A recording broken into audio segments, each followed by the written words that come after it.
মাল ধরে লাইছি, আজকেও মাল ধরে লাইছি। সান্ডা একটি মরুভূমির প্রাণী, কিন্তু এই সান্ডার জ্বালায় একরকম জ্বলছে পুরো দেশ। ফেসবুকে এখন সান্ডার ট্রেন্ড চলছে। কপিলের ছেলে এবং সান্ডা শব্দ দুটি ভেসে বেড়াচ্ছে ফেসবুকের হোম পেজ এবং রিলসে। কপিল শব্দটি দিয়ে বোঝায় মধ্যপ্রাচ্যে কর্মরত বাংলাদেশি শ্রমিকদের নিয়োগকর্তাকে। তাদের ছেলেদের ঘিরে এখন নানা রসিকতা ও আলোচনা চলছে। আর এই আলোচনার সঙ্গে জড়িয়ে গেছে সান্ডা নামক একটি প্রাণী। এই সান্ডার বিরিয়ানি নাকি কপিলের ছোট ছেলের খুব পছন্দ। শুধু তাই নয়, রসিকতা কার্টুন বানিয়ে যুক্ত করেছে দিনমজুর শেখ হাসিনা, ওবায়দুল কাদেরের মতো মানুষদেরও। প্রশ্ন হলো, হঠাৎ কেন এই সান্ডা এত আলোচনায়? ইসলাম কি বলছে? মূলত এই ট্রেন্ড এসেছে কিছু প্রবাসী বাংলাদেশি ব্লগারের ভিডিও থেকে, যারা মূলত সৌদি আরবের মরুভূমিতে কাজ করেন। অবসর সময়ে তারা ভিডিও বানিয়ে শেয়ার করেন ফেসবুকে। তাদের মধ্যে একজন জনপ্রিয় ব্লগার হলেন আব্দুল মান্নান। ফেসবুক প্রোফাইল অনুযায়ী তিনি সৌদি আরবের দাম্মামে থাকেন এবং পেশায় ছাগল, উট ইত্যাদি চড়ান। তার ভিডিওতে প্রায় দেখা যায় গাদা উট, ছাগল আর কাঁটাযুক্ত লেজওয়ালা লিজার্ড, যাকে সবাই বলছেন সান্ডা।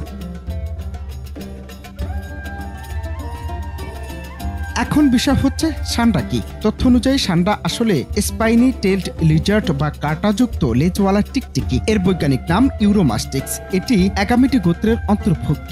এর 1 ডজনের বেশি প্রজাতি রয়েছে।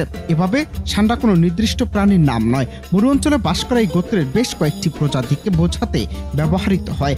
আরবি ভাষায় একে বলা হয় দব। মরুভূমিতে বসবাসকারী এই গোত্রের লিজার্ডদেরই সাধারণতভাবে সান্ডা বলা হয়। এখন প্রশ্ন হলো, ইসলামে সান্ডা নিয়ে কি বলা আছে? এটি কি হালাল নাকি হারাম? সান্ডা খাওয়ার ব্যাপারে নবীজি সাল্লাল্লাহু আলাইহি ওয়াসাল্লাম কি বলেছিলেন?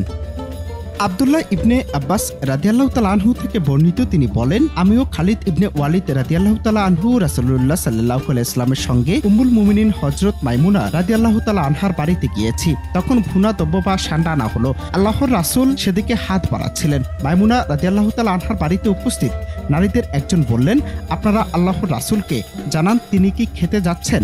তখন তারা বললেন, হে আল্লাহর রাসূল, এটি দব বা সান্ডা। একথা শুনে আল্লাহর রাসূল তার হাত তুলে নিলেন। তখন তিনি বললেন, হে আল্লাহর রাসূল, এটা কি হারাম? রাসূলুল্লাহ সাল্লাল্লাহু আলাইহি ওয়াসাল্লাম বললেন, না, কিন্তু যেহেতু এটা আমাদের এলাকায় ছিল না, তাই অভ্যাস না থাকার কারণে আমি এটিকে অপছন্দ করি বা অরুচিকর মনে। তখন খালিদ রাদিয়াল্লাহু তাআলা আনহু নবীজি সাল্লাল্লাহু আলাইহি ওয়াসাল্লাম সামনে ওই পাত্রটি টেনে নিয়ে সান্ডার মাংস খেলেন। অর্থাৎ নবীজি সাল্লাল্লাহু আলাইহি ওয়াসাল্লাম অরুচিকর মনে হওয়ায় নিজে সান্ডা খাননি, তবে সাহাবীদের খেতে নিষিদ্ধ করেননি। সাহাবীরা তার সামনে এটি খেয়েছেন।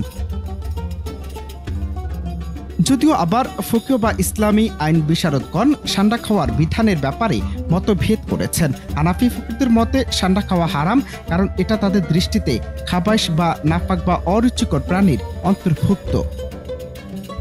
অনন্ত হাসান মাসুদ, বাংলা টিভি।